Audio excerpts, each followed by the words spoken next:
வணக்கம். மாலை முரசு தொலைக்காட்சியின் 8 திக்கும் 8 மணி செய்தி தொகுப்பில் செய்திகளை விரிவாக பார்ப்பதற்கு முன்பாக முதலில் தலைப்புச் செய்திகளை பார்க்கலாம். பொங்கல் பண்டிகையையொட்டி சொந்த ஊர்களுக்கு படையெடுத்து வரும் மக்கள். தமிழகம் முழுவதும் சிறப்பு பேருந்துகள் இயக்கப்படும் நிலையில் கிளாம்பாக்கம் பேருந்து நிலையத்தில் பாதுகாப்பு ஏற்பாடுகள் தீவிரம்.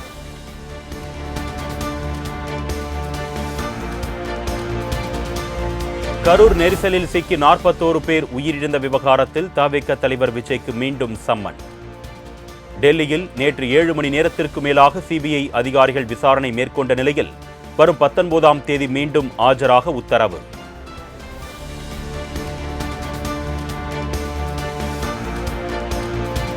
இலங்கை கடற்படையினரால் சிறைப்பிடிக்கப்பட்ட மீனவர்கள் மற்றும் அவர்களது படகுகளையும் உடனடியாக விடுவிக்க நடவடிக்கை எடுக்க வேண்டும். மீனவர் பிரச்சினைக்கு நிரந்தர தீர்வு காணவும் மத்திய வெளியுறவுத்துறை அமைச்சருக்கு முதலமைச்சர் மு க ஸ்டாலின் கடிதம்.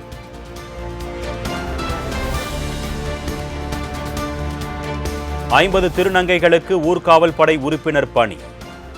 நியமன ஆணைகளை சென்னை தலைமைச் செயலகத்தில் இருந்து வழங்கினார் முதலமைச்சர் மு க ஸ்டாலின்.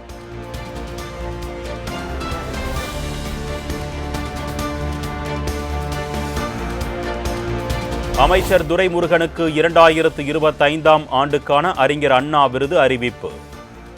வழக்கறிஞர் அருள்மொழிக்கு தந்தை பெரியார் விருதும் விசிக எம்எல்ஏ சிந்தனை செல்வனுக்கு அண்ணல் அம்பேத்கர் விருதையும் அறிவித்தது தமிழ்நாடு அரசு.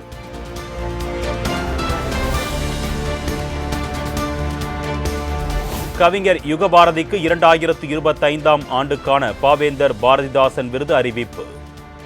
மகாகவி பாரதியார் விருதையும் பெறுகிறார் கவிஞர் நெல்லை ஜெயந்தா.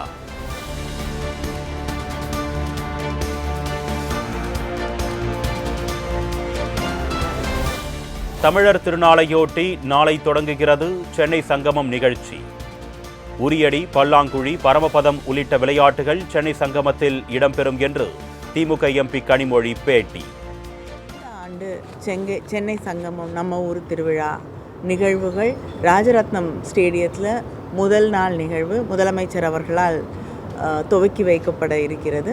அதைத் தொடர்ந்து 15ஆம் தேதியிலிருந்து சென்னையின் பல்வேறு பகுதிகளில் ஒரு 20 இடங்களில் சென்னை சங்கமம் நம்முடைய கிராமிய கலை நிகழ்வுகள் 20 இடங்களில் நடைபெற இருக்கிறது.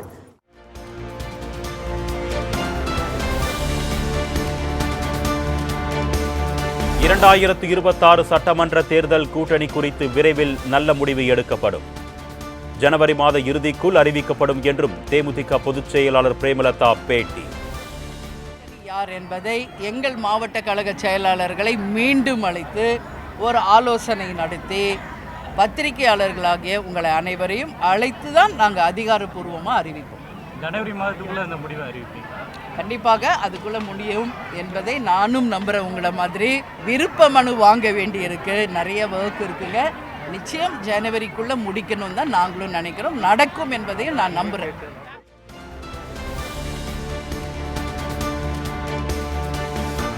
கூட்டணி விவகாரத்தில் தயக்கம், அழுத்தம், குழப்பம் இல்லை என்று அமமுக பொதுச் செயலாளர் டிடிவி தினகரன் திட்டவட்டம். உரிய நேரத்தில் கூட்டணி தொடர்பான அறிவிப்பு வரும் என்றும் பேட்டி.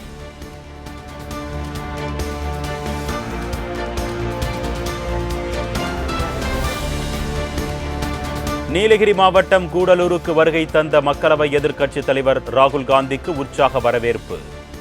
தனியார் பள்ளி நிகழ்ச்சியில் படுகர் இன மக்களுடன் இணைந்து பாரம்பரிய நடனமாடி உற்சாகம்.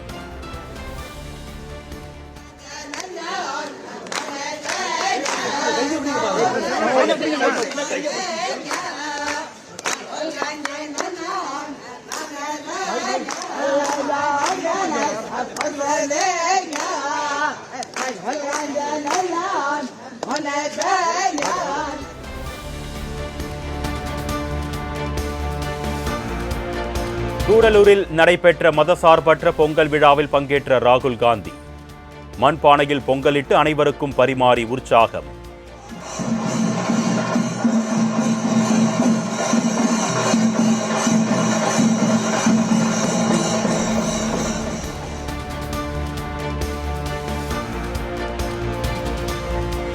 அறிவார்ந்த மாணவர்களை உருவாக்குவதில் பள்ளிகள் பெரும் பங்கு வகிப்பதாக ராகுல் காந்தி பெருமிதம். இணையத்தில் கிடைக்கும் தகவல்களை ஆராயாமல் அப்படியே ஏற்றுக்கொள்ளக்கூடாது என்றும் மாணவர்களுக்கு அறிவுறுத்தல். Turn the information into knowledge and even more importantly to behave with wisdom. Because if in the information age we do not have wisdom,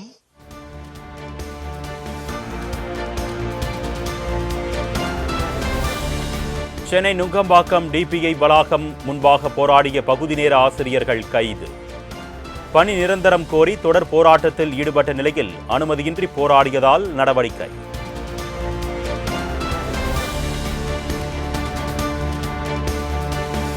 Chennai Koyambedu தேமுதிக தலைமை அலுவலகத்தில் களைகட்டிய பொங்கல் விழா கொண்டாட்டம். கயிறு இழுத்தல், மியூசிக் சேர் உள்ளிட்ட போட்டிகளில் பங்கேற்று அசத்திய தேமுதிக தொண்டர்கள்.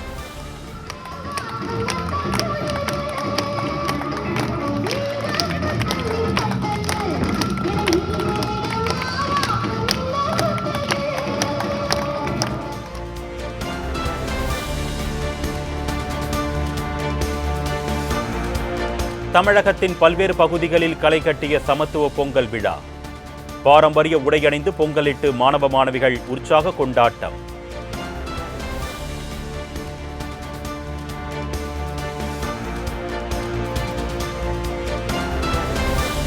திருவள்ளூர் அருகே தனியார் பள்ளியில் நடைபெற்ற தை திருநாள் விழா கோலாகலம். 20,000 சதுர அடியில் பொங்கல் பானை, கரும்பு வைத்து 2,000 மாணவியர்கள் புக் ஆஃப் ரெக்கார்ட் உலக சாதனை.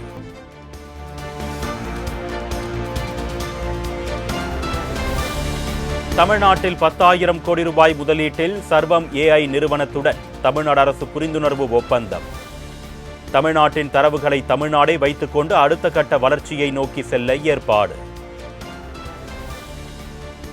சர்வம் ஏஐ நிறுவனத்தோடு எம்ஓயு சைன் பண்ணியிருக்கோம். 10,000 கோடி ரூபாய்க்கான இந்த முதலீடு 1000 பேர்களுக்கு உயர் தொழில்நுட்ப டீப் டெக் ஜாப்ஸ் வழங்கக்கூடிய ஒரு அற்புதமான ஒரு முன்னெடுப்பு. ஆனால் இது ஒரு சாதாரண ஒரு எம்ஓயுவாக நீங்கள் இதை பார்த்துடக்கூடாது. இது ஒரு டிரான்ஸ்ஃபர்மேஷனல் மூமெண்ட்டாக பார்க்கணும்.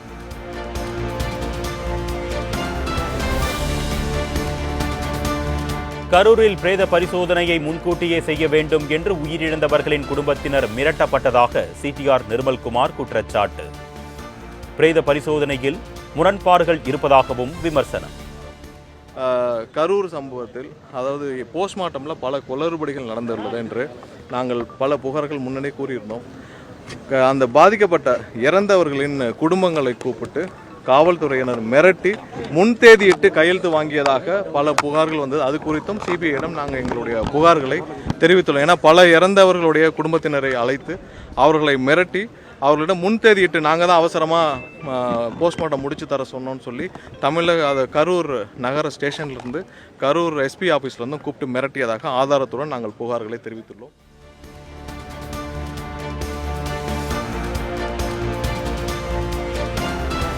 கொரோனா காலத்தில் நிறுத்தப்பட்ட யானைகளுக்கான புத்துணர்வு முகாமை மீண்டும் ஏன் துவங்கக்கூடாது? தமிழக வனத்துறை அறிக்கை தாக்கல் செய்ய சென்னை உயர்நீதிமன்றம் உத்தரவு.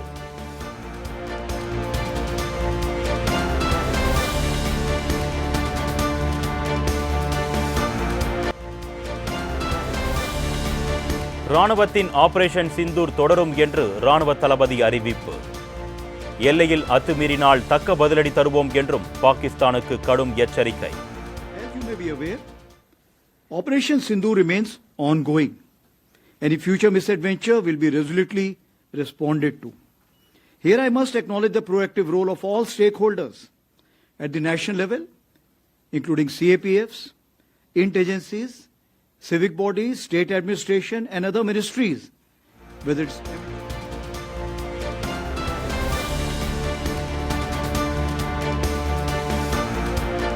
எஸ்ஐஆர் நடவடிக்கையின் போது திருமணமான பெண்களின் பெயர்கள் வாக்காளர் பட்டியலில் இருந்து நீக்கம்.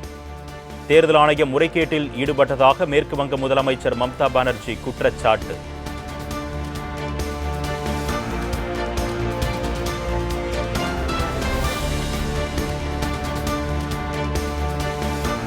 நாளை நடைபெறவுள்ள மகரஜோதி தரிசனத்தையொட்டி சபரிமலை ஐயப்பன் கோவிலில் குவிந்து வரும் பக்தர்கள்.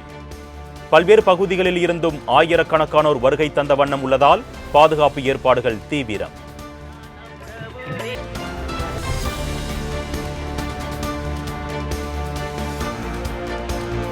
பிரிக்ஸ் அமைப்பின் புதிய லோகோவை வெளியிட்டார் மத்திய வெளியுறவுத்துறை அமைச்சர் ஜெய்சங்கர். 2026ஆம் ஆண்டிற்கு தலைமையேற்ற நிலையில் வலைதளத்தையும் அறிமுகம் செய்தார்.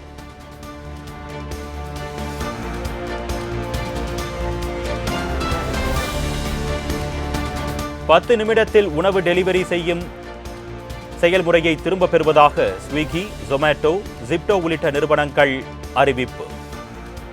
தொழிலாளர்களின் போராட்டம் மற்றும் மத்திய தொழிலாளர் நலத்துறை அமைச்சர் மன்சுக் மாண்டவியாவின் தலையீட்டை அடுத்து நடவடிக்கை.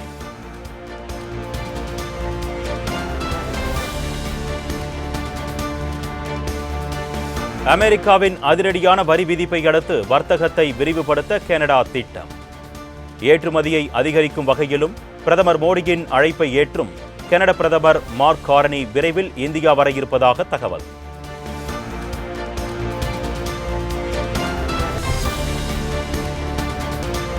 ஈரானுடன் வர்த்தகம் செய்யும் நாடுகளுக்கு 25% வரி விதிக்கப்படும் என்று அமெரிக்க அதிபர் டிரம்ப் உத்தரவு.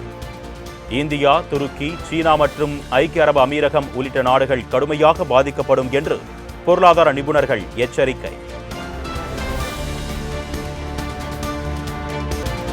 நடிப்பதற்கு சவாலான கதாபாத்திரம் என்பதால் பராசக்தியை தேர்வு செய்தேன். பராசக்தியில் நடித்தது வாழ்நாள் பெருமை என்றும் நடிகர் சிவகார்த்திகேயன் பேச்சு. ரெண்டு வாய்ப்பு இந்த படத்துக்குள்ள இருக்கதா நான் ஃபீல் பண்ணேன். ஒன்று, தமிழ் உணர்வு, நம்ம மொழிக்காக நடத்தின போராட்டம், இதை அடுத்த தலைமுறைக்கு காட்டுறதுக்கான வாய்ப்பு இந்த படத்துக்குள்ள இருக்குன்றது தெரிஞ்சது. அதை நம்ம நடிக்கிறதன் மூலமாக அது வாழ்நாளுக்கும் ஒரு பெருமையை எனக்கு கொடுக்குன்றது அந்த ஸ்கிரிப்ட் படிக்கும்போது தெரிஞ்சது.